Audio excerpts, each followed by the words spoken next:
Praktisi yang juga mantan Ketua Komisi 2 DPRD Provinsi Bali, Tutik Kusumawardani, mengatakan upaya pemerintah dalam memperhatikan masyarakat di bidang kesehatan sudah maksimal. Namun kurangnya informasi dan sosialisasi terkait produk kesehatan membuat pemanfaatan fasilitas tersebut menjadi minim.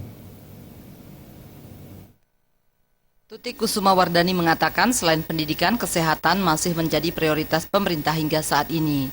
Hal ini mengingat mahalnya biaya kesehatan serta pentingnya kesehatan untuk menciptakan generasi yang lebih baik. Perhatian pemerintah terlihat dari berbagai program kesehatan gratis yang diperuntukkan bagi masyarakat, namun kurangnya informasi dan sosialisasi membuat banyak masyarakat yang kurang mengetahui program kesehatan tersebut. Karenanya, pemerintah harus gencar menyampaikan fasilitas kesehatan yang sudah dianggarkan kepada masyarakat sehingga tidak terjadi silpa di masa akhir tahun.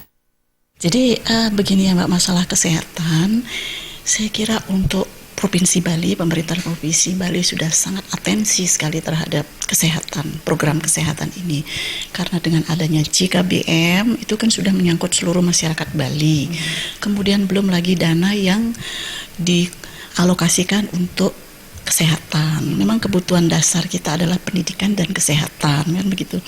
Jadi ini sudah nyambung.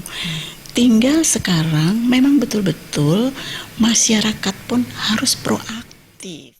Lebih lanjut, Tutik Kusumawardani juga menyampaikan peran rumah sakit swasta juga penting untuk mendampingi rumah sakit pemerintah di dalam memberikan pelayanan prima kepada pemerintah.